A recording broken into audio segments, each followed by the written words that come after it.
Welcome to a new video. Today I want to talk about mastery. This is a topic I haven't covered yet in the 100 videos that I made. So I want to talk today about mastery and the importance of mastery in your life. There are only a few things in life you can truly master. You can be okay and fine at a certain field. For example, you might be a really good tennis player and you can be pretty good at it, but you're not a master in that domain.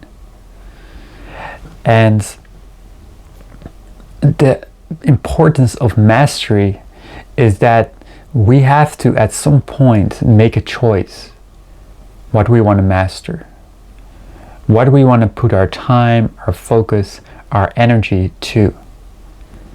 And if it's all over the place, there's no mastery in that. I have always had an interest in many different things, and therefore my attention and focus was on many different things. It was not really focused on one thing, because that's kind of boring, or you kind of get, sick of it after some time. The thing though is that there's a beauty in mastery. There is a reward in persistence. Persistence is the reason you will be successful in anything. And success doesn't mean making money. Success doesn't mean having everything that you want. Success means to be a master at something. Success means to not just be alright or be quite good at something, to have some talent, but to be really good at practicing. Even when it comes down to spirituality, it's not any different. It's not any different from becoming good at as a tennis player. If you want to become a master meditator, you got to put in hours and hours of practice, of focused practice, and you got to master it. And that might take years of your life, maybe even decades. That is what mastery means. It means practice. If you say, I know anything about meditation, but I only meditated 2 hours this year, are you really good at meditating? No. You cannot talk about meditating if you don't practice it. The same way you cannot talk about tennis when you're not playing tennis. I think what we have to recognize is that there are domains that we don't really see as having a mastery over, like meditation. We might see that as something that is more like a way to relax or a way to unwind yourself, not to become an actual master at meditation, at spirituality, at becoming in a meditative place. So what domain have you mastered, and what domain are you mastering? And this doesn't have to be a hobby. It could be a hobby. It could be playing tennis. It could be playing golf. It could be anything. And what I notice is the more that I focus on mastery and the less I focus on all the other things that I could focus on, and just stay with one thing, concentrate, be persistent, practice as much as possible, there are rewards that can only come through mastery, that can only come through persistence. And this is also why so few people are successful at anything. You have a lot of people that are alright with this or right with that, but they're not really good at it. They haven't put in the time, the energy, the mental thing of thinking about it. Because to be a master means to be better than almost anyone at it. And if you want to be better at anyone, you cannot listen to anyone. You cannot just take their word for it. You cannot just listen to what they say. You can take it for some time to use it as a guidance system. But you got to think for yourself. You got to not just listen and say, okay, that's what they say, so that's true. So I just submit to someone else. But what if that person is not a master? Or that person is quite good but is not excellent? Your submission towards others is a problem.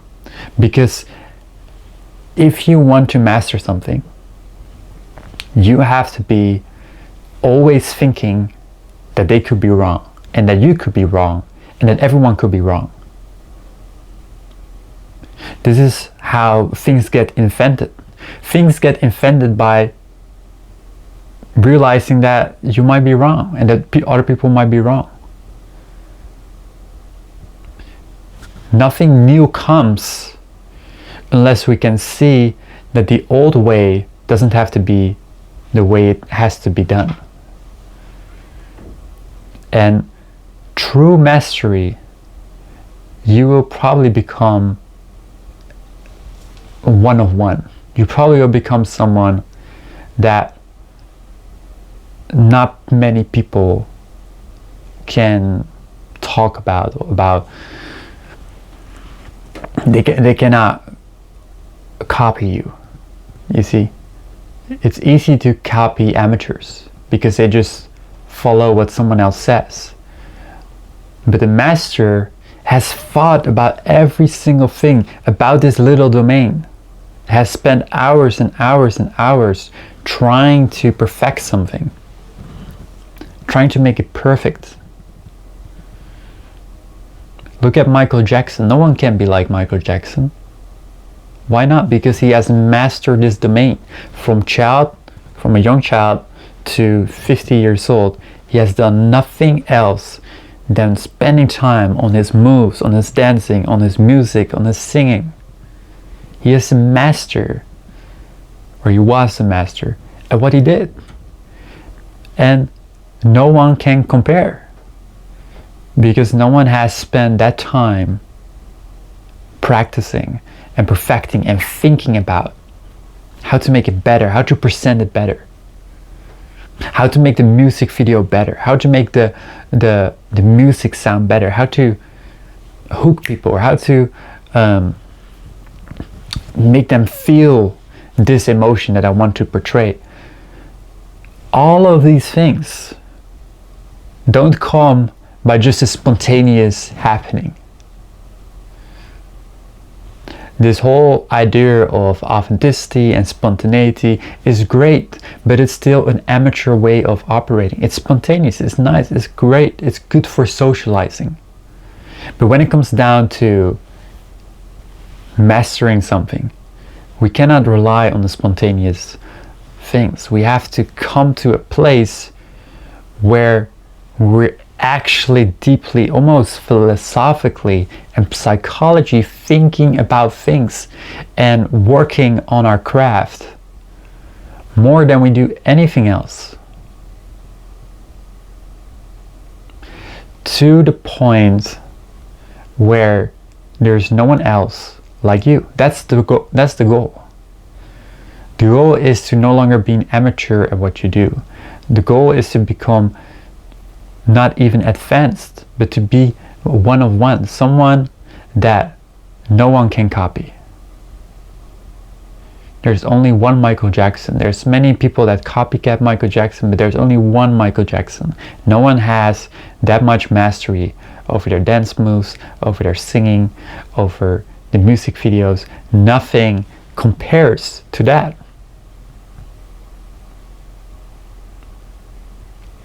So pick a field. In fact, it doesn't matter so much what field. It just matters that you start becoming a master, because what you also will realize, once you start to master one domain, it becomes much easier to recognize in other domains how to become really good at that. So it will be easier for Michael Jackson to become a better meditator than you, even though you have been doing meditation for 5 years. He would know, okay, I need to spend 10, 16, 17 hours a day. I just need to focus on it, practice it, master it. And he would become better than you within a year. Because he has understood what mastery means and what mastery takes. And that it becomes easier to master other things once you master one thing. But it is about mastering one thing and focusing on it and sticking through it till the end. To be persistent and to not give up. Because why would you give up? It's only to go into something new that you're not going to stick through anyways. So I don't care how much lucrative some type of business looks like, or some type of opportunity looks like. You'd be like, oh, that's lucrative. Oh, that could make more money, or that I could be more successful, or get more fame, or whatever. And it's a sellout. It's almost like the devil is like trying to tempt you to go different ways instead of focusing on what you're doing right now and just mastering that. And then it becomes clear, the path becomes clear, because it's like no one is putting so much time and energy in it. No one is putting so much focus in it. You have to get it. It's like everything is pointing towards you getting there. And then beyond that, you see, for example, if you want to get into shape, you get into shape. Okay, that's one thing, right? Let's say you are a little bit chubby and you want to lose fat, and now you got into shape. That's great. And now you might master becoming good in the gym. What could take a whole lifetime to become really excellent at the gym. I'm not excellent at the gym. I might be alright at highest, but to be a master of that, and then you could become a fitness coach, or you could become something of that sort. But the thing is that we have a very low attention span in this generation, where we go from one video to another, we go from one hobby to another, and I used to go from thing to thing to thing to thing to thing. And now I'm at a place where I'm like, I'm gonna stick through no matter what, because I know that there is fruit in mastery. I know that a marriage for 30, 40 years, that is like mastery of loyalty, mastery of sticking true with someone. That's beautiful, right? And you see the strength of such a relationship. When you see such a relationship that has been together for almost 60, 70 years, you can see the strength in that relationship. You can see the loyalty, and you see something beautiful. And that's the power of persistence. That's the power of sticking true and not going from one thing to the other. To stick true with something, and not to stick true with too many things at once. Just pick one thing. Even if that doesn't make you into a career or something, eventually it will bring fruits to you. It will, even if it's golf. You know, how many people make a career out of golf?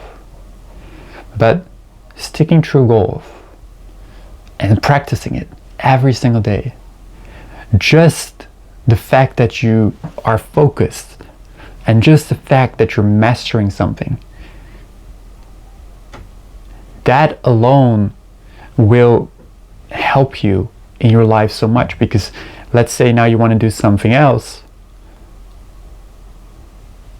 and now you know how to stick true. Now you know how to spend hours and hours and hours practicing and mastering your craft, and thinking about, and not just listening to people. First you need to take some guidance of other people, but eventually you need to have your own thoughts. You need to have your own perspectives and not just take everything for granted. You always need to be somewhat of a philosopher in life, because that is evolution. Evolution is taking what works and then going beyond that even. Okay, meditation, for example, meditation practice, it works, great. But at some point you got to go beyond the typical meditation practices. Maybe you have even your own meditation practice that you eventually realize that actually works more for me. Doesn't mean there's anything wrong with how they are doing the meditation. Just it's like, that's what works for me. Because I've spent so many hours doing this, and just by thinking about it, by analyzing, I realize that spending some time in, for example, gratitude or whatever, or just after a shower, or just when I'm doing a shower, or when I'm laying down in water, or whatever works for you. Or maybe some controversial thing of like, I've noticed I fall asleep, so I eat some sugar before I do my meditation. It could be any kind of thing. You will notice, you will see, you will realize sticking true.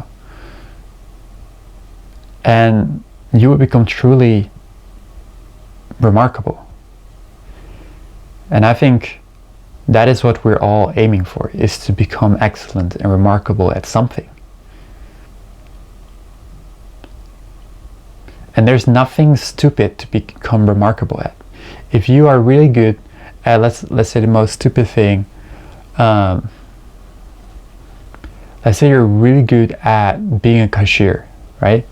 You're really good at scanning those products.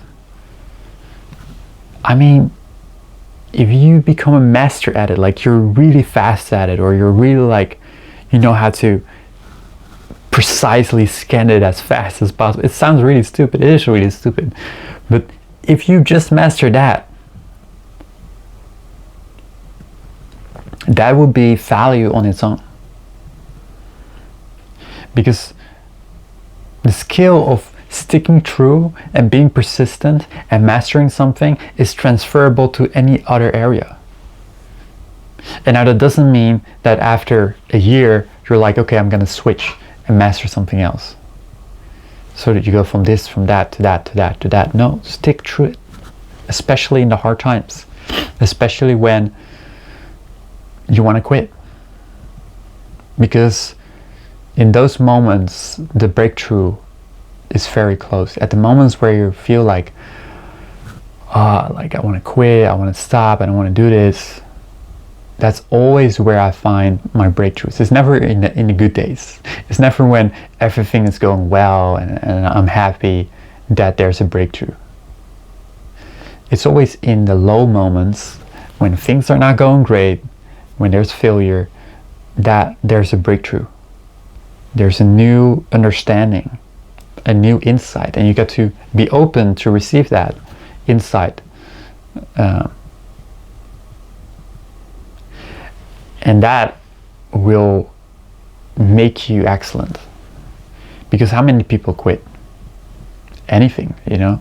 People quit going for their New Year's wishes at like February. They're like, I'm gonna have a New Year's resolution that I'm gonna go and do 100 sit-ups every day for the next year.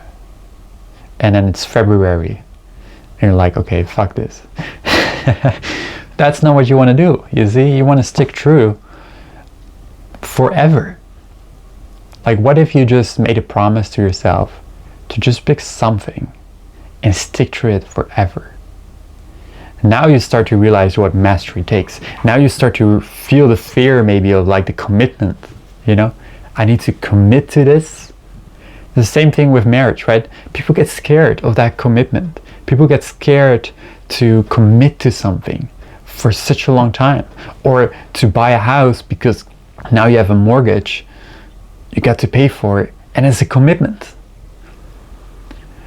But that's also maturing. Maturing means that you're able to commit to something and stick it true. That's what maturity is. Maturity is your ability to not just be swayed by the little things, by the next opportunity. Then you have a girlfriend, and then another girl comes and you're like, oh, she's great. You have a girlfriend. Stick to it. Okay, don't be an opportunist where you go from one to the other to the other, because the grass isn't greener on the other side. That's what they say. That's what's true.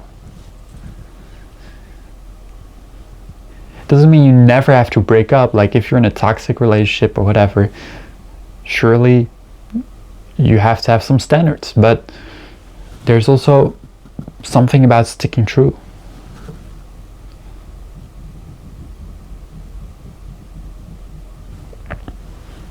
That's what I want to say about mastery. It's a really big topic. I think it's really underestimated.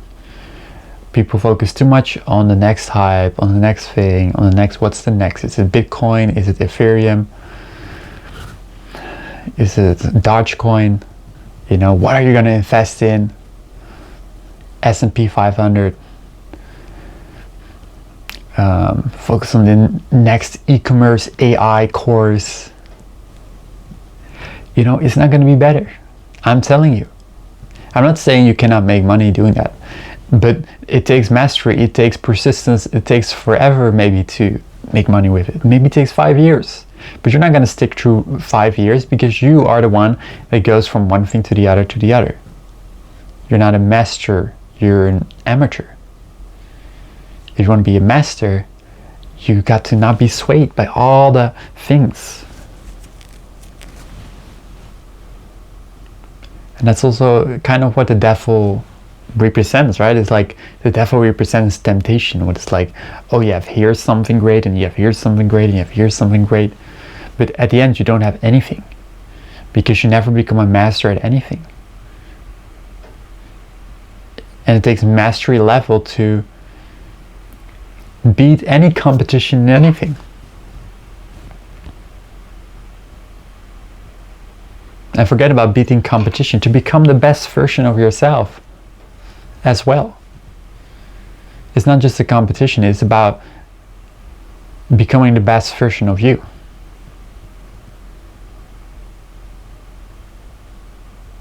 So have something, stick to it. Make a decision. I'm gonna do this at least for 5 years. I don't care if I fail, I don't care if I don't succeed quickly, or if I succeed at all. I'm just gonna stick to it every single day. Put in an amount of hours that you're gonna work on it. At 1 hour, 2 hours, 5 hours, 10 hours, and stick to it. That is what success means. No amateur authenticity where you're just being authentic and you're just being social. That's not gonna help you unless you're trying to perfectly become good at socializing. We're not trying to socialize, we're trying to master something. If you're trying to socialize, you can be somewhat of an amateur, you can be somewhat authentic and just improvise. But if you want to be excellent, you got to master and you got to practice and do the work that is boring and that you want to avoid and that you don't want to do, but you got to do it. And when you do it, you're happy you did it. Don't forget to like, don't forget to subscribe, and I'll see you in the next video.